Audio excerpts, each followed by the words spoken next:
what are the tips that you give your clients to lose weight healthily, Mhm. without slowing their metabolism down? Yeah, so I think the first thing that maybe we want to chat about first is just what would contribute to a slow metabolism in the first place. So, I guess in the scientific community, that's typically referred to as metabolic adaptation. We can have metabolic adaptation exist in the negative direction, but we can also have metabolic adaptation in the positive direction, which is kind of what you were just describing then. So, some of the things or contributing factors that would lead to a slowing down on your metabolic rate or your BMR primarily is loss of lean tissue. So, that lean tissue exists of either your muscle mass or also your organ mass. And some of the key characteristics that would accelerate decreases in lean tissue are extreme forms of dieting. And I want to put some context behind that because, that could be anything. Usually, when we're talking extreme dieting, it would mean that you're losing more than 10% of your body weight in a fat loss phase. And then also the rate at which you lose that weight is also really important. And based on research, it would indicate that as we lose weight at a rate greater than 1.5% of your body weight per week, that is when we start to put ourselves in harm's way. That is when our metabolism or our body's self defense system really kind of goes, hello, you're starving. And it starts to go through all of these shifts and changes that basically make you more efficient. So, you can still be doing a lot of exercise, but somehow you're able to do it on significantly lower calories. And it does that through a range of different mechanisms. But we start to see hormonal changes where we've got downregulation of our appetite regulating hormones. We've got changes in our estrogen, our testosterone, our progesterone, our thyroid. So, all of our, I guess, key and critical hormones are no longer being produced, in the effective or healthy reference ranges. Um, and then there's also some of the, other changes such as poor sleep. So we'll start to see our sleep being compromised because your body's, trying to tell you instead of going to bed, you need to be eating. So we start to see some negative changes there. Our sex hormones decline. We start to have all these negative changes that basically make it harder and harder to continue losing weight. And for good reason. Our body's trying to protect us from, losing lean tissue and, ultimately death. So I think that's probably one of the most important things to consider. It's the rate at which we lose weight and then how much total body weight that can contribute to these negative adaptations. So I think one of the things that we can do to help offset or mitigate that is number one, diet at a safe speed. So, unfortunately, that requires a little bit more patience. I know everybody wants to lose body fat like overnight. But typically, with the clients, at least that I'm working with, it's always context dependent. There are some individuals that have far fewer stresses. They don't have any children. They work a relatively comfortable, mindless 9 to 5 job.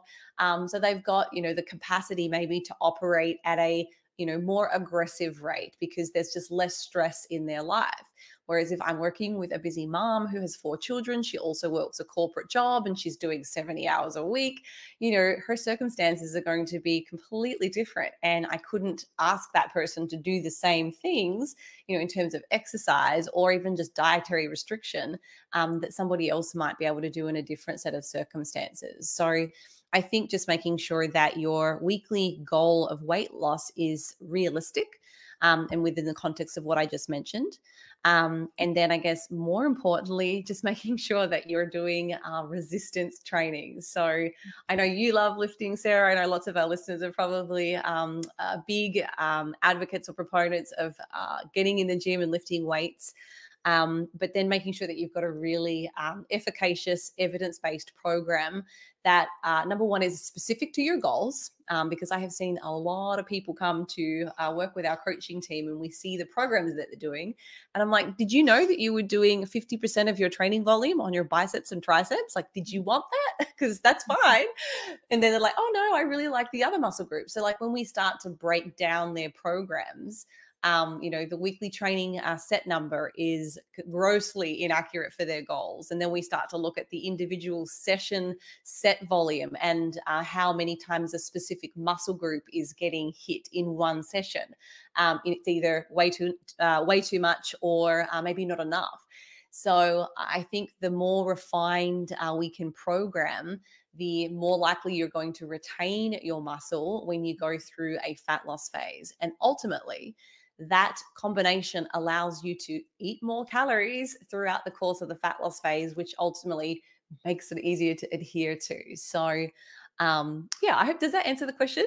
Yeah, yes. And with that, and in a world where low carb and intermittent fasting is so trendy, how does food timing and protein timing work around the workouts, around the strength training? Um, and does it change if you are just focused on fat loss or muscle building and fat loss simultaneously? Okay, so there's like four different responses that I could probably give here. So, um, first and foremost, I want to tackle intermittent fasting and low carb diets.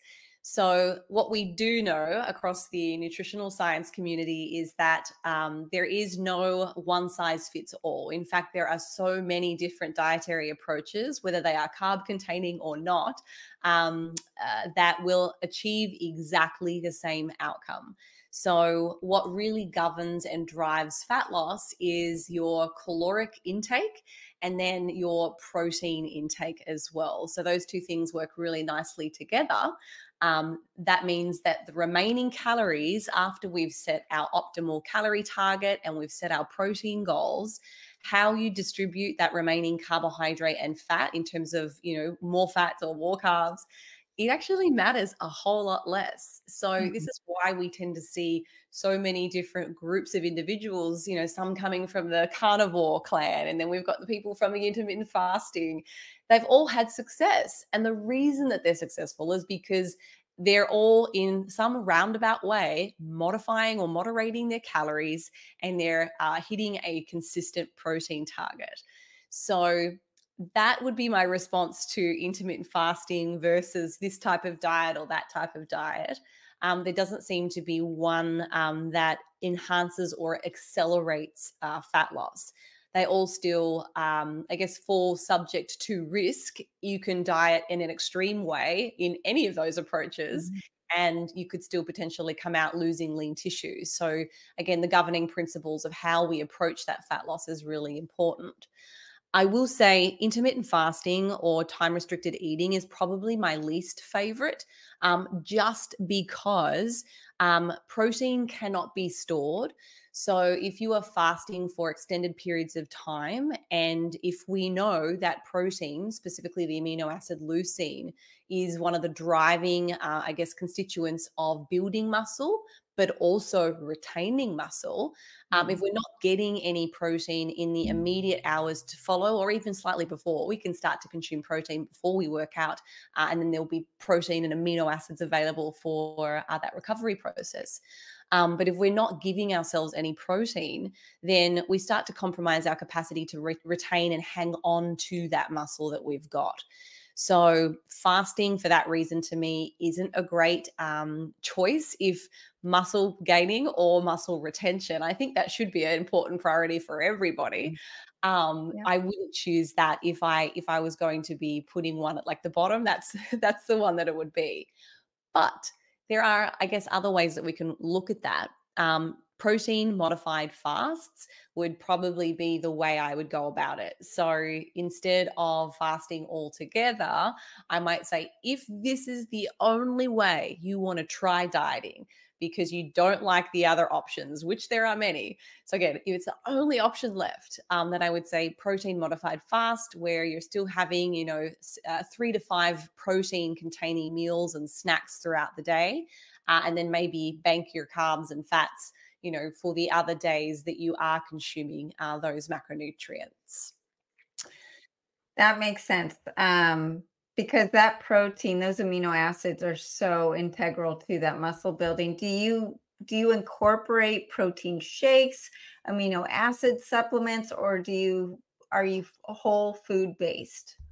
So I'm not really on either fence. I really try to sit in the middle. I've tried every kind of diet just because I want to experience it for not only I guess being relatable to my clients, but I've also wanted to know personally, like, what's the best decision or what's the best type of dietary approach for me. And right now, for me, I'm such a foodie. Like, I love food. I think if I could have a clone of myself, there'd be many different versions, but one of them would be like a food taster. The people that just like go and rate food. I would totally do that. So I consider myself a foodie. So I follow a balanced diet, which I guess if we're thinking in scientific terms, what does that actually mean? Once I have set my protein target within the optimal protein reference range, and that takes up a chunk of my calories, right? The remaining calories from carbs and fats are pretty similar, but again, I don't have to be, pigeonholed or zealotary about having an exact amount of carbs every day or an exact amount of fat. Depending on what I feel like, the environment that I'm in, depending on if I'm eating at a restaurant or at home, I then have flexibility to include either of those macronutrients. And again, knowing that calories are what's governing, my capacity to either lose weight, maintain, or gain. I just mix them up depending on what I feel like. So it does mean there's a little bit more math, but it also gives me back the flexibility to eat cookies if I want to have cookies as a snack, if I want to go out and have glasses of wine or some cocktails, like I can do that. I'll assign those calories to this macronutrient instead. So it is very flexible in that regard.